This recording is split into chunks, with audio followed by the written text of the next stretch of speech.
Back to the daily grind. The channel's getting false flagged by triggered trolls, so make sure you subscribe to the new channel. Let's get to the MMA news. We've got the UFC Fight Night Volkov vs. Struve predictions on deck. Let's get straight to them. This is only a 4-fight main card, and the entire main card is on UFC Fight Pass. There's also Fight Pass prelims, so the entire card is going to be on Fight Pass. None of it's going to be on free TV or pay-per-view. This will be the first MMA UFC event after Floyd Mayweather versus Conor McGregor, so I know I'll be definitely watching it because I have Fight Pass and I'll be fucking fiending for some MMA after Conor McGregor, Floyd Mayweather. So we have Bryan Barberena versus Leon Edwards.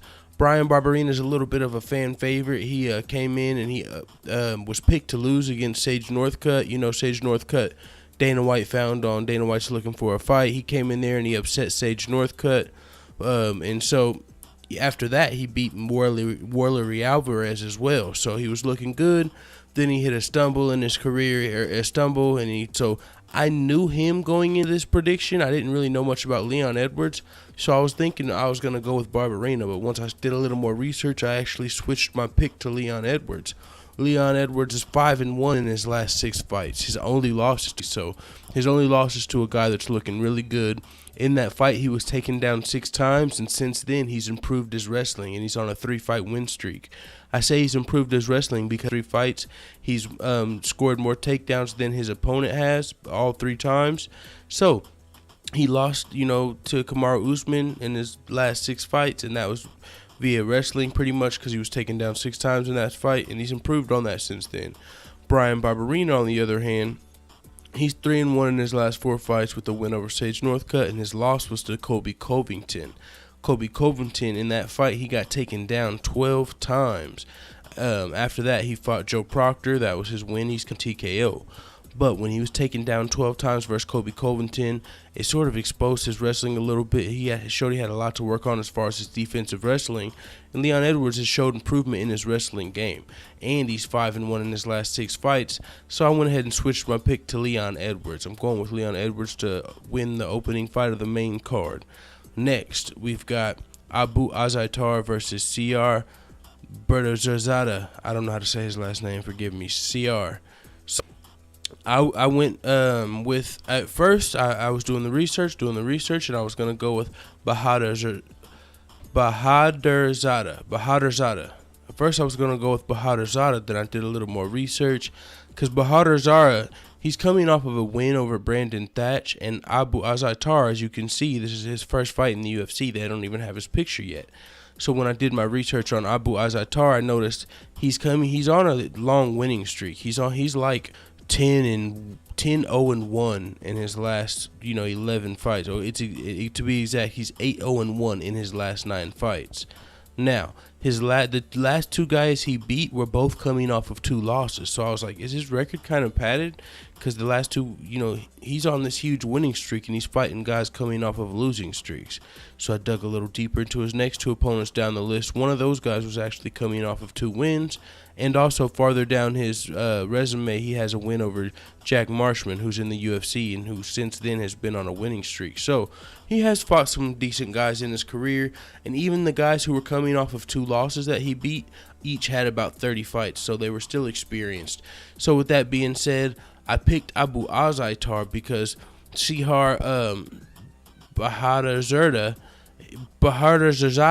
he's coming off of a win over Brandon Thatch, but that was over a year ago. And before that, he was on a 2-fight losing streak in 2013. That being said, he's only fought 1 time since 2014. And this is almost 2018. He's only fought 1 time in about a year, and that was his last fight, which was a win over Brandon Thatch. But Brandon Thatch himself is on a 4-fight losing streak. So Abu, he's coming into the UFC this fight. He's been more active, and also he's on a winning streak. Sihar, he hasn't been active at all. 1 fight in the last 4 years, and he's coming off of a win. But I'm going to go ahead and go with the newcomer. He's 13-1, Abu Azaitar. Next, we've got Germaine de Randamie versus Marion Renault. This, I'm definitely going with Germaine de Randamie here. This was probably the easiest fight for me to pick. Even though Marion Renault impressed me in her last fight, it was a majority draw over Bethe Correia, but she was clipping Bethe Correia up. She did get taken down twice, Bechkohea. If I remember correctly, they were desperation takedown attempts that she landed, and ended up being a majority draw. But I actually felt like Marion won the fight. But other than that, Marion Renault is 1-2-1 in her last 4 fights. And she's 40 years old, surprisingly. When I was looking, I didn't realize that until I was looking at her UFC stat page. She's 40 years old, and I noticed one of her losses in her last 4 fights, she got like clipped up by Holly Holm. And before that, her only win in her last 4 fights was over Belana Dudieva, who's currently herself on a losing streak. So, Germaine de Randamie, on the other hand, she's 5-1 in her last 6 fights. She's on a 3-fight winning streak, 2 TKOs, and 1 title win over Holly Holm at 145 pounds. Won the inaugural featherweight championship, and her only loss was to Amanda Nunes back in 2013 in her last 6 fights, who's the current 135-pound champion. So she's definitely championship caliber. Germaine de Randamie, she's 7 years younger. She's only 33. She's beat Holly Holm, who clipped up Marion Renault, even though that doesn't always matter.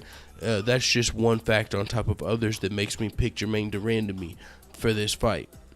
Next in the main event, we've got a heavyweight fight. We've got Stefan Struve versus, what is his first name? I thought I wrote it down, but I actually didn't. Is it Alexander Volkov? Yeah, Alexander Volkov versus Stefan Struve. Alexander Volkov is ranked 7. Stefan Struve is ranked 8.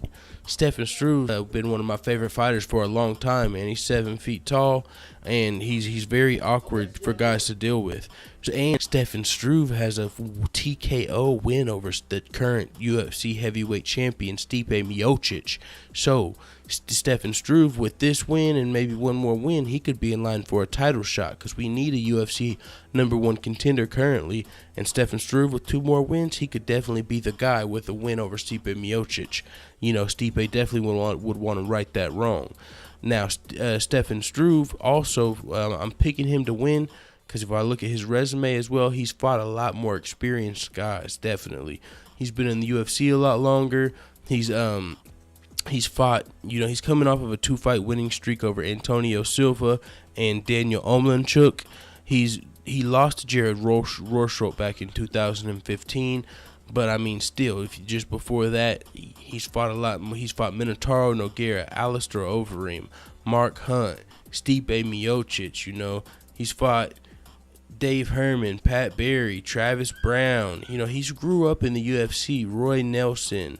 You know, I mean, he's been fighting in the UFC since 2009, Stefan Struve. So, you know, growing up in the UFC, you're fighting the best heavyweights in the world. Being said, his opponent, Alexander Volkov, he's on more of a winning streak, but he's fought less experienced opponents.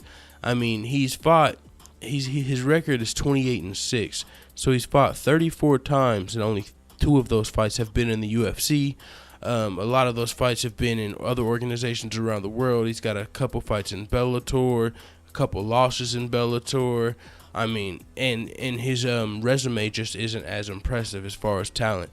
So, Stefan, and it's definitely going to be hard to find a mirror Stefan Struve's body type to train against.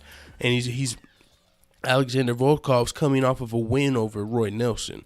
Now, you just fought Roy Nelson. Compare that body type to Stefan Struve. That's an entirely different UFC. Alexander Volkov, coming off of a win over 40-year-old Roy Nelson, who just moved to Bellator.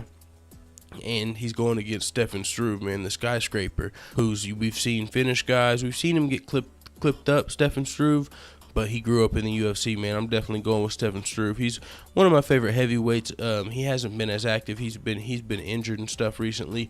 He fights about 2 times a year, man, but I'm looking forward to this fight for sure. It's a heavyweight fight, so you know it's always a possibility of a knockout for the main event, and that's going to be good.